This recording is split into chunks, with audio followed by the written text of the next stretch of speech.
Bismillahirrahmanirrahim. Assalamualaikum. Semoga kita baik-baik saja dan semoga kita masuk surga. Amin. Abdul Muthalib, kakek dari Nabi Muhammad, manusia paling mulia. Ternyata saya baru tahu bahwa nama beliau adalah Syaibah bin Hashim, lahir 497 dan wafat tahun 579, yang lebih dikenal dengan nama Abdul Muthalib, dan beliau adalah pemimpin keempat konfederasi suku Quraisy, sekaligus beliau adalah kakek dari Muhammad. Ayahnya Syaibah ini adalah Hashim bin Abdu Manaf, nenek moyang Bani Hashim yang terpandang, salah satu marga suku Quraisy di Mekah. Mereka mengaku sebagai keturunan Ismail dan Ibrahim. Ibunya adalah Salma binti Amr dari Bani Najjar, klan suku Khazraj di Yasrib, kemudian disebut Madinah. Hashim meninggal saat berbisnis di Syam, sekarang Suriah, sebelum Abdul Muthalib lahir.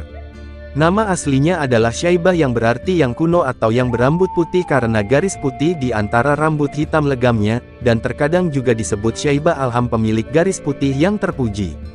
Setelah kematian ayahnya, dia dibesarkan di Yasrib bersama ibu dan keluarganya sampai sekitar usia 8 tahun, ketika pamannya Muthalib bin Abdu Manaf pergi menemuinya dan meminta ibunya Salma untuk mempercayakan Syaibah dalam perawatannya.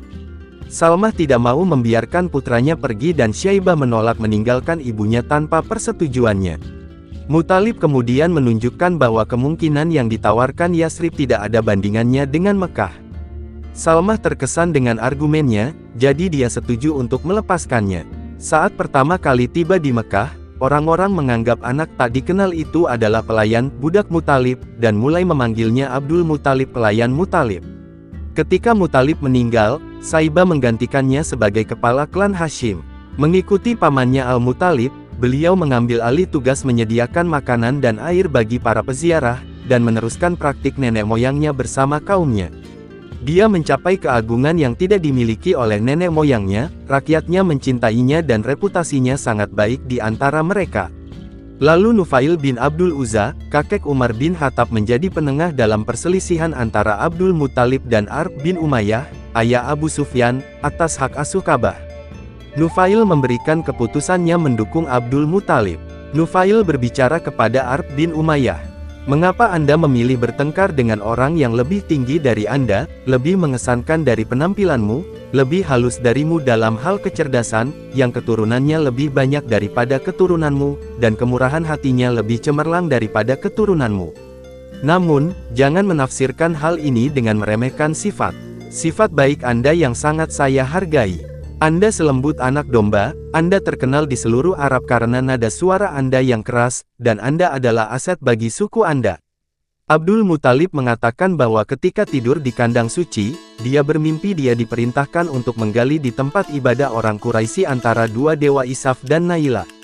Di sana dia akan menemukan sumur Zam-Zam, yang diisi oleh suku Jurhum ketika mereka meninggalkan Mekah. Orang Quraisy mencoba menghentikannya menggali di tempat itu, tetapi putranya Al-Harits tetap berjaga sampai mereka menyerah.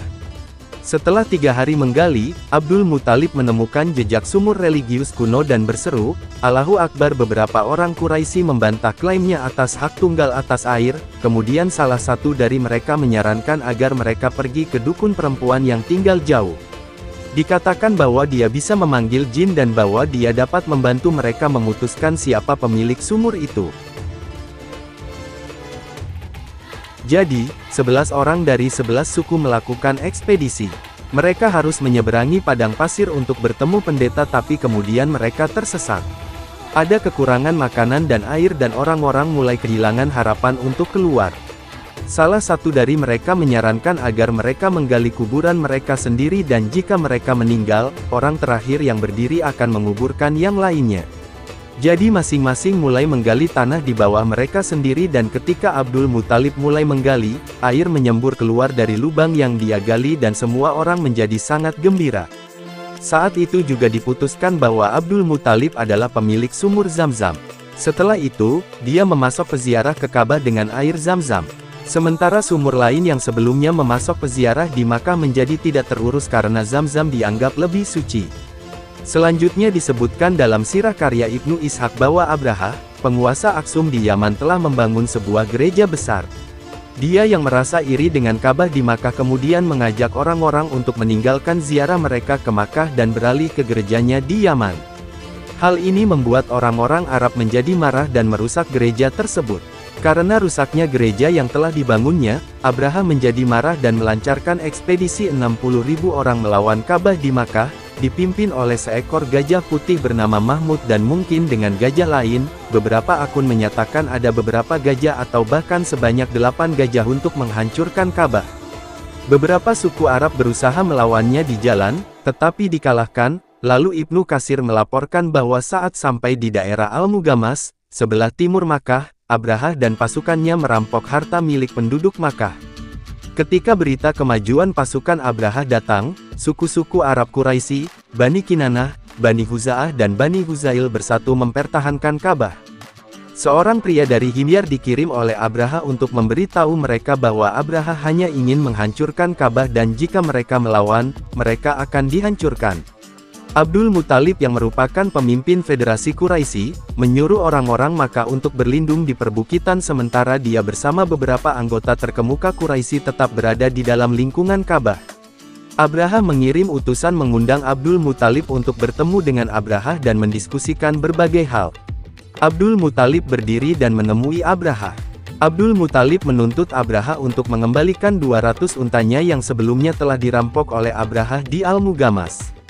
Abraha dilaporkan mengatakan, kamu hanya membicarakan mengenai 200 unta milikmu yang telah diambil oleh pasukanku, mengapa kamu tidak membicarakan Ka'bah yang menjadi simbol agama dan nenek moyangmu?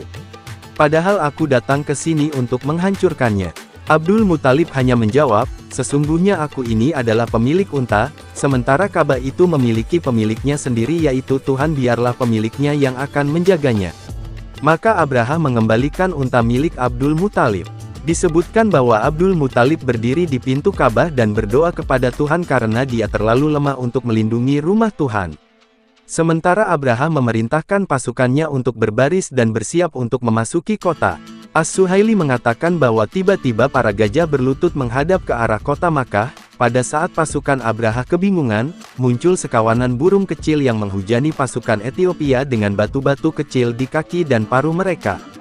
Hampir seluruh pasukan tewas di tempat tersebut, kecuali beberapa orang komandan pasukan yang kemudian menceritakan kisah kegagalan tersebut. Disebutkan bahwa tubuh Abraha sendiri sangat hancur, kemudian ia tewas pada saat jantungnya keluar dari dadanya.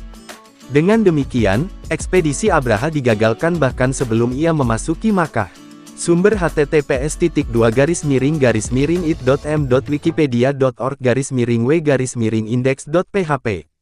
Titel sama dengan Abdul Muthalib dan Divonli sama dengan True.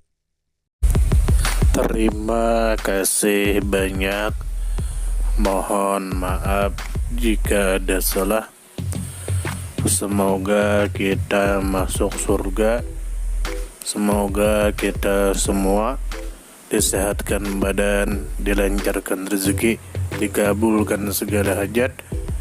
Terima kasih banyak. Sampai bertemu di pertemuan selanjutnya. Salam damai. Terima kasih. Semoga kita baik-baik saja. Mohon maaf. Terima kasih. Semoga kita baik-baik saja. Mohon maaf.